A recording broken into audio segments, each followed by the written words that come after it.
വിഴിഞ്ഞം വികസനത്തിൻ്റെ കേന്ദ്രബിന്ദുവായി ലോകത്തിൻ്റെ നെറുകയിലേക്ക് മാറുന്ന ഒരു ദിവസമാണ്. നമ്മുടെ വിസിലിൻ്റെ MD ആയ ജെറോമിക് ജോർജാണ് ഇവിടെയുള്ളത്.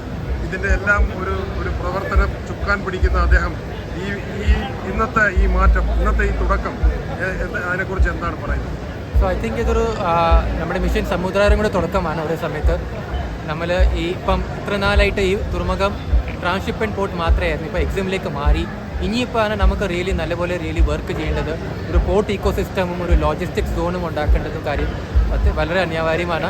അതിനകത്ത് പ്രൈവറ്റ് ഇൻവെസ്റ്റേഴ്സ് വലിയൊരു റോൾ പ്ലേ ചെയ്യും. അവരും കൂടെ പങ്കാളിത്തോടെ തന്നെയാണ് നമുക്ക് ഈ വിഴിഞ്ഞം തുറമുഖത്തിന് എല്ലാ പൊട്ടൻഷ്യൽ കേരളത്തിന് വേണ്ടി രീതിയിൽ നമുക്ക് മാറ്റിയെടുക്കാൻ സാധിക്കത്തില്ല. ഇത് ഒരു കാലത്ത് മത്സ്യത്തൊഴിലാളികളുടെയും തെക്കൻ തിരുവിതാംകൂറിലെ മത്സ്യങ്ങളുടെ കേന്ദ്രമായിരുന്നു. അപ്പോൾ ഇവിടുത്തെ മത്സ്യത്തൊഴിലാളികൾക്കും ഇവിടുത്തെ തീരത്ത് അധിവസിക്കുന്ന പാവപ്പെട്ടവർക്കൊക്കെ ഈ തുറമുഖം കൊണ്ട് ഭാവിയിൽ നേട്ടമുണ്ടാവും. യെസ്, 100% ഉണ്ടാവും. പലതരത്തിൽ അവർക്ക് ജോലി സാധ്യതകൾ കൊടുക്കുന്ന കാര്യത്തിനകത്ത് ഒന്ന്. രണ്ടാമത്തെ കാര്യമാണ് നമുക്ക് അവരെ പുനർനിവാസം കാര്യത്തിനകത്ത് ആയാലും ശരി, ഒരു പുതിയ ഫിഷിംഗ് ഹാർബർ വരുന്ന കാര്യത്തിനകത്ത് ആയാലും ശരി, നിലവിലുള്ള ഫിഷിംഗ് ഹാർബറിനെ റെനോവേഷനും റീവാമ്പ് ചെയ്തെടുക്കേണ്ട കാര്യമായാലും ശരി, ഒരു സീ ഫുഡ് പാർക്ക് വരുന്ന വിഷയത്തിലായാലും ശരി, ഈ എല്ലാ കാര്യത്തിനകത്ത് വേണ്ടി നമ്മൾ മത്സ്യത്തൊഴിലാളിക്ക് കമ്മിറ്റിക്ക് വേണ്ടിയാണ് നമ്മൾ ചെയ്യുന്നത്. ഇതിനു വേണ്ടി എല്ലാം നമ്മൾ ഒരു ഗവൺമെൻറ് വളരെ ഏറ്റവും ടോപ്പ് പ്രയോറിറ്റി ആയിരിക്കും ഈ വിഷയങ്ങൾക്ക് എല്ലാവർക്കും എല്ലാ കാര്യത്തിനു വേണ്ടിയും.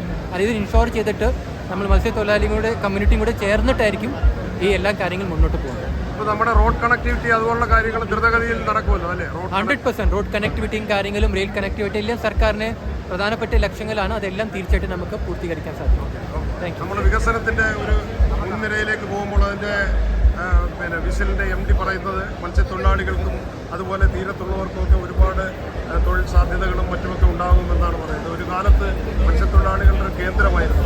ഇതിപ്പോൾ കൊച്ചി പോലെ അല്ലെങ്കിൽ ലോകത്തെ കൊളംബോ പോലെ സിംഗപ്പൂർ പോലെ ഒരു തുറമുഖ നഗരമാക്കി മാറുന്നതിൻ്റെ തുടക്കമാണ് നമ്മൾ ഈ കാണുന്നത്. ഇവിടെ കമ്മവലയും അതുപോലെ തന്നെ ചിപ്പിയെടുക്കുന്നവരും കട്ടമരത്തിൽ പോയിരുന്നവരും ഒക്കെ ഇരുന്ന് അധിവസിച്ചിരുന്ന ഈ ഭൂമികയിൽ ഇന്ന് മാറിനേഴ്സും ഷിപ്പ് ലൈനേഴ്സും വലിയ ക്യാപ്റ്റന്മാരും അവരുടെ സംഘങ്ങളും എല്ലാം ഇവിടെ നിറയുകയാണ്.